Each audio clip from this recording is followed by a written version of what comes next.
Hey everyone, I think we're live.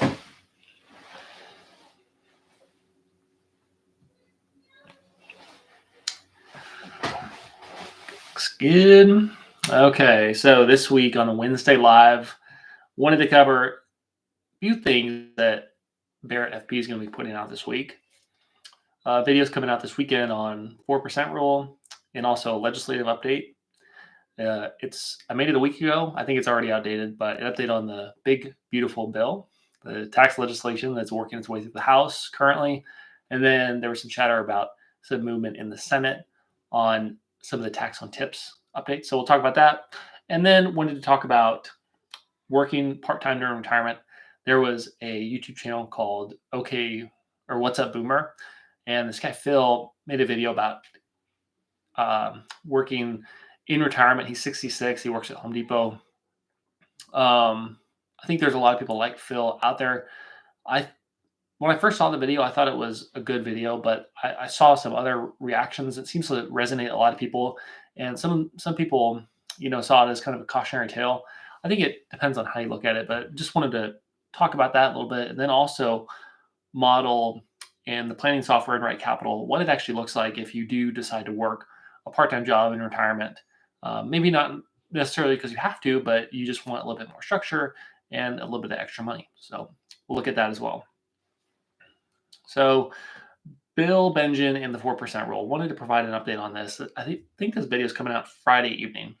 Fun fact, I've actually met Bill Bengen. He's the financial planner who lives on the West Coast who invented the 4% rule, but he did publish a paper in the 90s in the Journal of Financial Planning that popularized what everyone today calls the 4% rule. What he did was he took a look at all the data in stocks, bills, bonds, and inflation. It's a publication that is put out by a couple academics, so Ibbotson and Chen. And it goes back, I think to 1928. But he looked at all that series of returns and he said, okay, so if I was a retiree and I'm going to live on a portfolio of stocks and bonds, how much can I take out and not run out of money? And he did that for every period of time. If you retired in, I don't remember if it started exactly in 1928. If you started on the eve of the Great Depression in 1929, all the way through when that data was available. I think it was up until 1982 or 1993 when he had data originally when he did this back in the day. So very helpful because before then people were all over the map. Some people said, just invest in bonds, clip coupons, and you'll just live off the interest on your bonds. Those people would have been more susceptible to inflation. Other people said, maybe you go more aggressively at stocks because those tend to do better over the long run. Those people might have been exposed to more volatility. So it provided a good framework for people. And I think it's been pretty valuable. Now, in practice, do people stick to that? Not necessarily. It's hard to implement and take exactly 4% every year the way that his paper lays out. But he had to be kind of academic. It was a journal, kind of a scholarly article. So there are some limitations that come along with that. But some surprising facts about Bill that I think would shock people that just know the paper and not necessarily the guy. So he did an interview with Rob Berger a couple years ago now, but in it, he talks about his own method of investing and how he approaches personal financial planning for himself. And one of the things that he talked about was the fact that in his study, he uses passive investments, just the market index for US stocks, and then also for US bonds as well, just to get market like returns for that time series that he's looking at. How much can you withdraw for retirement? But in his own portfolio, he uses active strategies and even hires fund managers who can go short the market. So I would be surprised, if people are kind of more used to passive investing and if they work with, if they're familiar with Jack Bogle and Vanguard, I think that would surprise a lot of people. So that was interesting. Another thing that was a little bit different was the fact that when he was talking about his own personal situation, he was outside of the bands that he concluded was optimal for that study that he did. So it was between 50% stocks and 75% bond stocks, with the balance being in bonds. And he was actually lower on that stock allocation. So I think that probably means that he's done a great job of saving and investing and planning for the future. And he doesn't have necessarily the need to take more risk and generate higher returns, but still deviating from what he described as an optimal approach in that paper. So I met Bill a number of years ago at a FPA event in Omaha. It was a continuing education day, and Bill came and gave a bit of a talk. So met him after breakfast and shook his hand. So watch for that video on the 4% rule coming out on Friday. Another update here on a video coming out. I alluded to it, but the big beautiful bill. So when I made this video, the bill was just shy of 400 pages. And when I looked today, the PDF is over 1,000 pages. They just got done with a marathon session in the House Rules Committee last night. I believe they were up till after midnight, hammering out different points and hearing testimony. So I don't really know that much about the process, but what I do know is that Speaker Johnson has a deadline for the House to get it out of the House and voted on by Memorial Day, which is less than a week away. It's Wednesday today. Memorial Day is Monday. So they're going to have to get it wrapped up quite quickly. We'll see developments on that later this week, whether or not they are able to get it through. So we are going to be watching for a few key things as it relates to financial planning topics. Number one is the estate planning exemption. At the end of this year, it's slated to go back to $7 million. It's currently right around $14 million for individuals. So if you're married, then it would be closer to $30 million. That is proposed to be bumped up to $15 million. So $30 million. And that would be permanent. There wouldn't be a sunset of that like there was in the 2017 TCJA. Another thing is the SALT cap deduction. That will be huge for a lot of people who are consuming financial planning services, in that the current cap is $10,000. Even if you're in a low tax state, if you have a piece of property that is has value and you have a little bit higher state taxes on property, you hit that cap really quickly. And then for people in high tax states, they're well aware of how painful that is they use it up very quickly, and then they're not able to deduct those taxes on their federal return. So I've seen, originally when I looked, it was they bumped it up to $30,000 deduction if you, that you can deduct as the maximum. But then I saw today, I didn't confirm it, that it might have moved to $40,000. So big deal for a lot of taxpayers.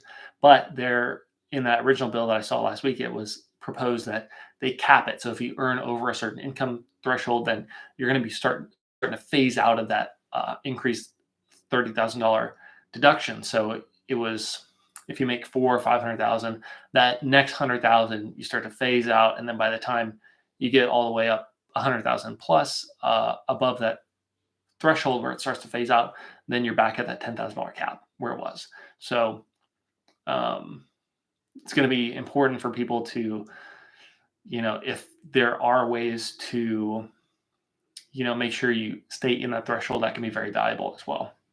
Maybe deferring, if you were thinking about selling property or an asset and realizing a gain, maybe it wouldn't make sense in next year, if depending on when that SALT cap deduction, if it's going to be for 25 or 26. Very important though. Other things. So estate taxes, we talked about. QBI is going to be important for our business owners out there with pass-through entities. Currently, you can deduct 20% of qualified business income. This would also make it permanent. So it wouldn't revert back like it did with TCJA. It would move it from 20% to 23%, and it would kind of simplify things. So right now with QBI is, if you have a SSTB, it's basically professional service business. So doctors, lawyers, accountants, financial advisors, if you earn over the cap, you cannot take the 20% QBI deduction. So it gets rid of that.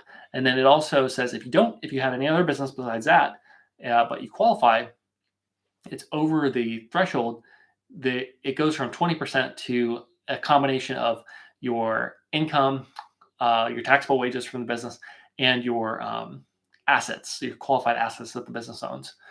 It is a very complicated formula, and at the end of it, you add all that up, and it's the greater of either or, whatever those calculations are, but it doesn't end up getting very close to 20%. So you have a lower amount that you can deduct. So simplify that, make it a little bit more generous for business owners, and probably decrease CPA fees. CPAs. Yeah, so that's my update on the Big Beautiful Bill. There's other things like Social Security, no tax on Social Security, that were talked about during the campaign cycle last fall.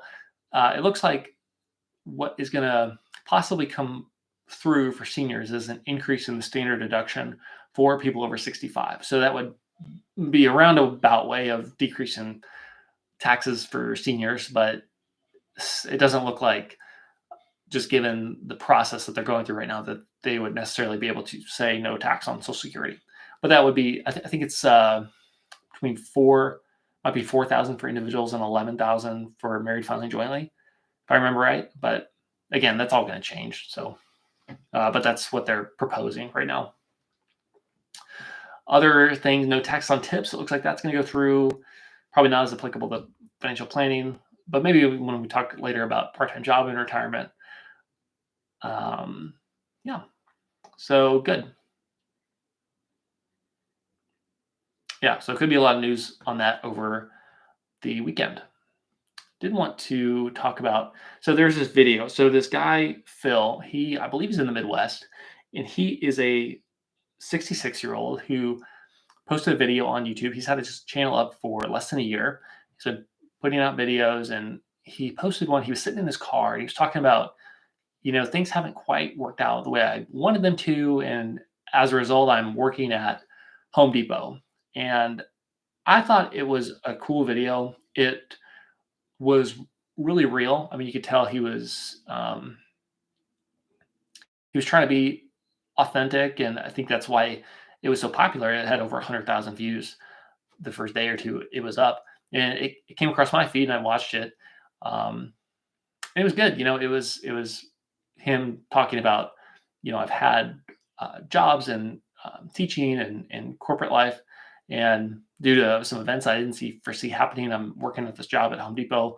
But he had a good attitude about it, and he's making YouTube. And I thought it was cool that he was still working on new projects like YouTube, even when he was nearing retirement. So that was good. There were some people that said, they took a negative view on it and said, this is just a sign that people can't retire, things are bad in the country. And I looked at it a little bit more optimistically. It was like, this guy is working hard. He's trying new things. He's putting himself out there. So I thought it was a positive thing. But not everyone necessarily agreed with that. But it gave me the idea for this. I wanted to share what it would look like for someone who was entering retirement, who doesn't necessarily need to work a part-time job. What it would actually look like if they had a part-time job, and what kind of flexibility would that afford them? Because working with retirees, I can tell you, it is a huge change, and everyone who is in that stage of life can relate to that.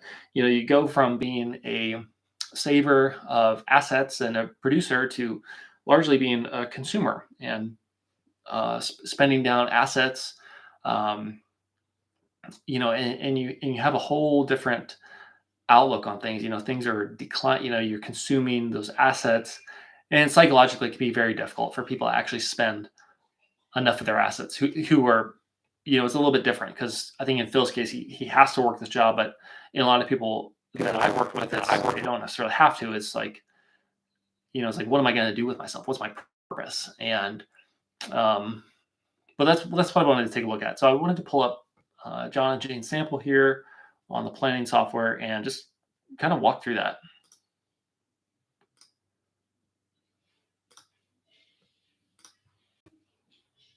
Okay, so we got these guys. You're 55. I wanted to change their ages to make them look more like John. So let's go back 11 years to 59.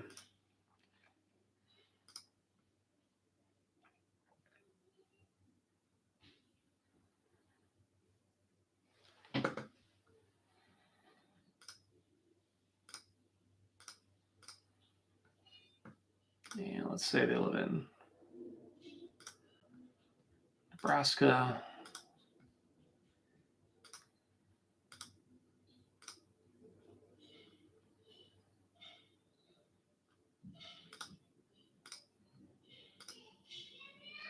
Planning horizon just means we're going to expect them to live till they're 90 years old. So they are 66 now. Let's go. Let's just make these guys look.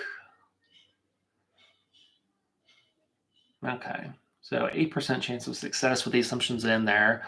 We're going to update this on the fly. So they have 100 grand in the bank, $2 million in John's 401k. I believe it is invested moderately aggressive here, 70-30.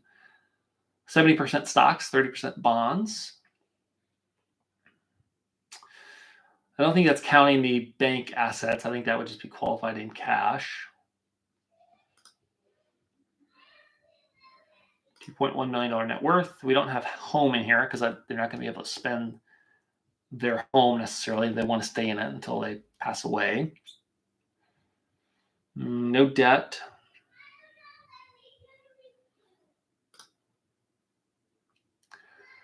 Let's look at their liquidity. They have $100,000 on hand. Okay, let's go to their investment accounts. 70, let's just match this.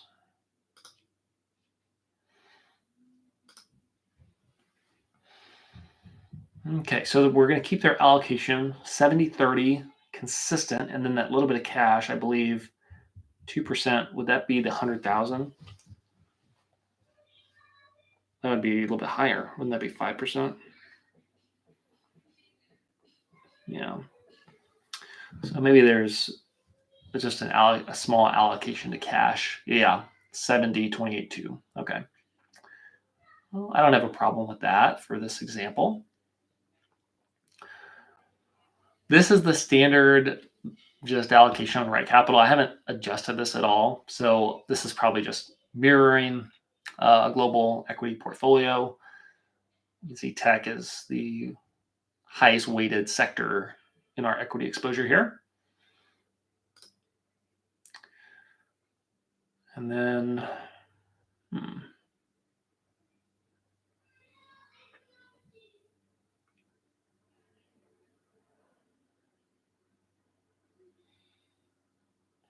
So it looks like we're overweight in small growth and underweight in large blend.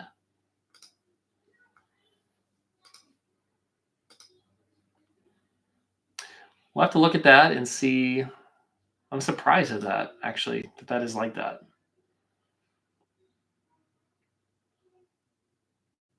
Oh, this is the market index. So where's our... It's not showing up here yet. Well, I'll have to allocate our portfolio then. We don't have any concentrated equity. That's good.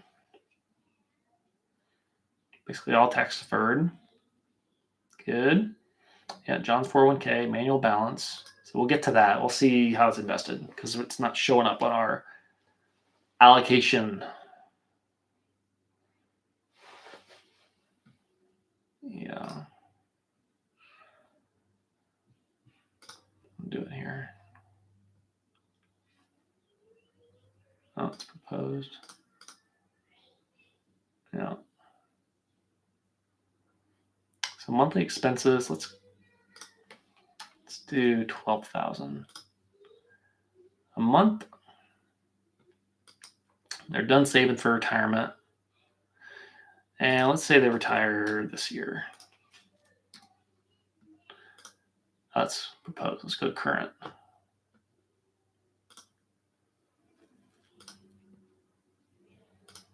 Yeah. Go straight to the source here. They're both retired in 2025. We'll reduce this monthly expenses just so they're not on that 8% probability of success. Healthcare costs. Do I want to break this out? I don't think I do right now. Long-term care, let's ignore this for now. Obviously, we want to include that in a real plan, but we're just trying to look at the impact of what does a part-time job actually do for you in retirement. Estimated Social Security, good. We're saying John made 100 grand. Not gonna save anything this year.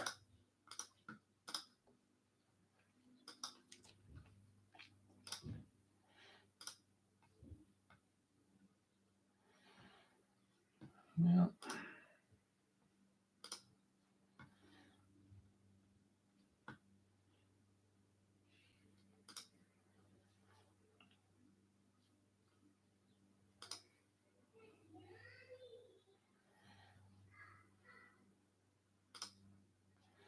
Hmm.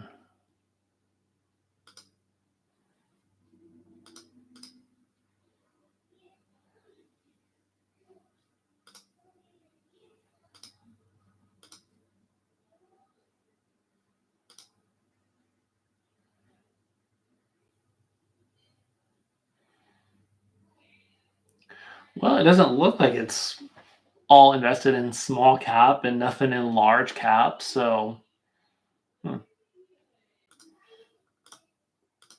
interesting.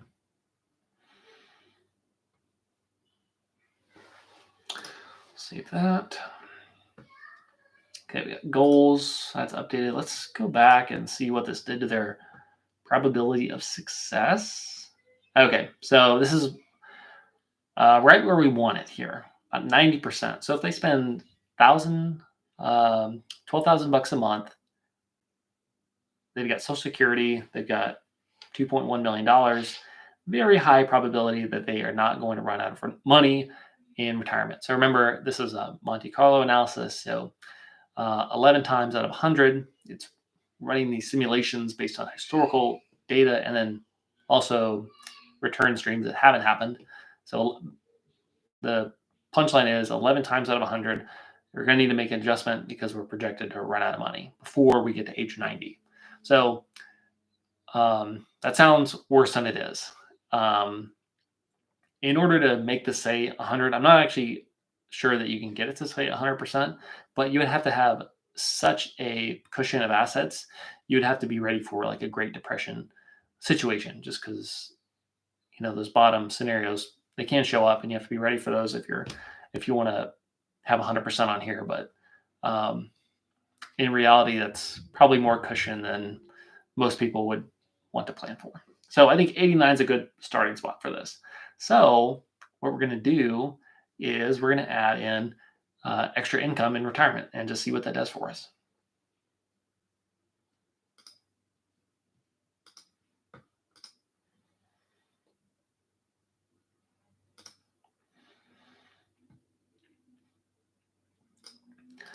Let's say John just wants to get out of the house and make a little bit of part-time cash at Home Depot or drive an Uber or something like that. 1,000 bucks a month. What is that going to do um, for their plan? I'm interested to know what the difference is between cash flow.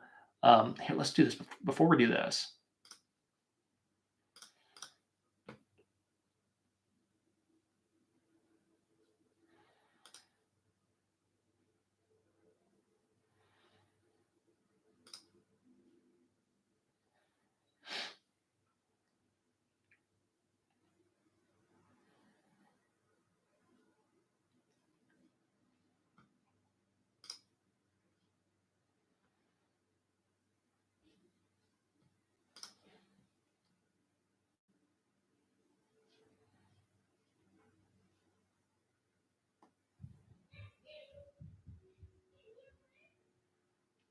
Um,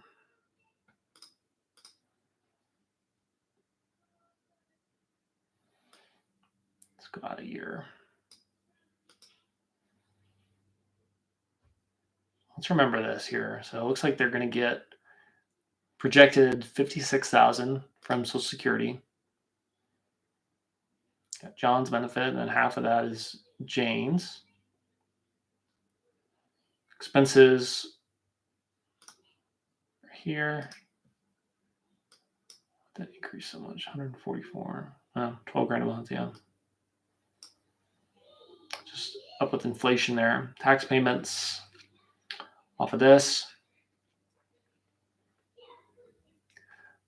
But what I'm interested in is net income.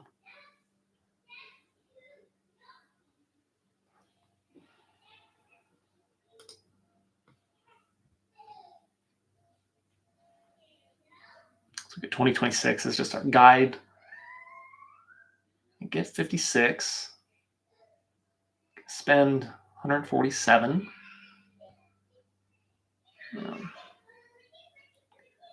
So total outflows 177,000.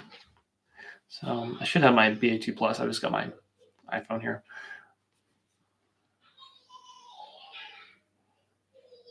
Oh, please don't mind the kids laughing in the background there. That's good. Those 56, 7.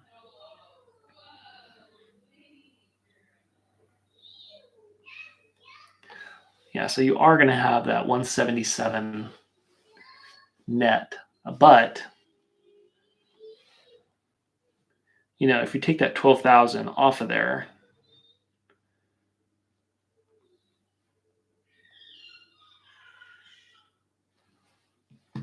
it just gives you some nice cushion if you are able to add in that income, just that little bit, that $1,000 a month. So just keep this in mind, that 177 number, and we'll look what happens to the plan.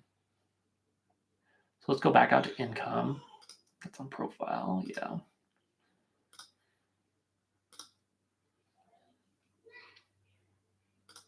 Now let's do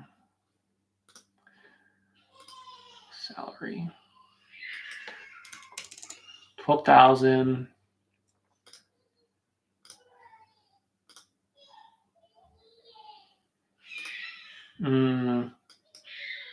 He's 66. What do you do? To 70, just go 10 years.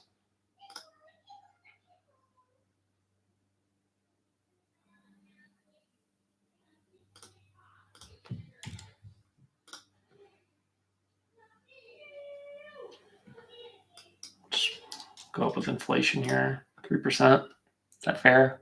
I think it's fair.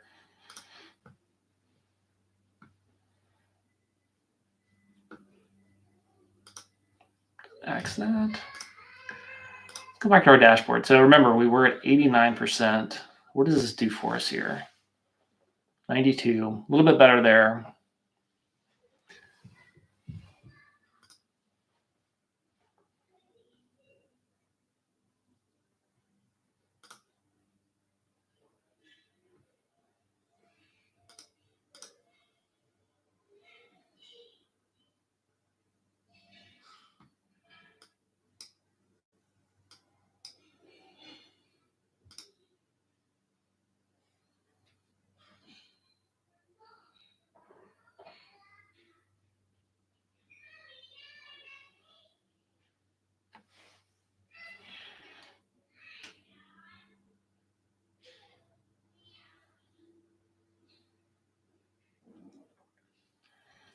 That's interesting that because I believe that number was 177 and it only moved to 178.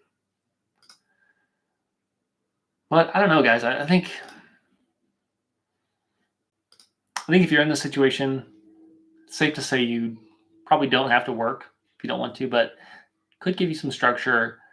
$1,000 a month. If you say, well, that might be part-time job, not that strenuous, something low stress, maybe a discount at a store you like to shop at. Could be a way to take another vacation, upgrade tickets or hotels, or just add a few percentage points to your probability of success here in case you are someone who does get nervous about it. I think it's great, guys. Let me know what you think about it. I think with that, I'll just go ahead and leave it there. But yeah, let me know your thoughts and if you would consider a part-time job in retirement, or if you do have a part-time job in retirement. I'd love to hear it in the comments below. But with that, we'll see you next Wednesday. And yeah, have a good week.